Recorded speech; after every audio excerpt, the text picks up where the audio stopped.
കണ്ണൂർ കണ്ണാടിപ്പറമ്പിൽ വീണ്ടും കുറുനരി ആക്രമണം. 13 പേർക്കാണ് കടിയേറ്റത്. കടിയേറ്റവരിൽ 3 വയസ്സുള്ള കുട്ടിയുമുണ്ട്. പരിക്കേറ്റവരെ കണ്ണൂർ ജില്ലാ ആശുപത്രിയിൽ പ്രവേശിപ്പിച്ചു. നിഖില ആവൂർ ചേരുന്നു വിവരങ്ങളുമായി. നിഖില, ആ ഭാഗത്തൊക്കെ കുറുനരി ഇങ്ങനെ പതിവുള്ളതാണോ ആക്രമണം നടത്തുന്നത്? ആ ഭാഗത്തൊക്കെ കുറുനരിയെ സാധാരണയായി കാണാറുണ്ടോ?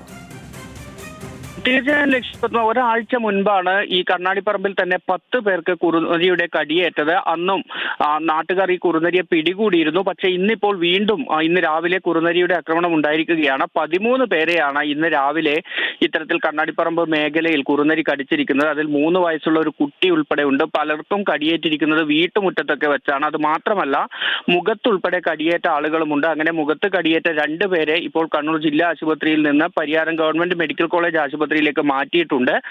കഴിഞ്ഞ കുറെ കാലങ്ങളായി ഇത്തരത്തിൽ കുറുനരിയുടെ ശല്യം ഈ മേഖലയിൽ ഉണ്ടെന്ന് നാട്ടുകാർ പരാതിപ്പെട്ടിരുന്നു. എന്നാൽ ഇതിനൊരു പരിഹാരം ഉണ്ടാക്കാനുള്ള ശ്രമം ഇതുവരെ ഉണ്ടായിട്ടില്ല എന്നൊരു ആക്ഷേപം കൂടി നാട്ടുകാരുടെ ഭാഗത്തു നിന്ന് ഉണ്ടാകുന്നുണ്ട്.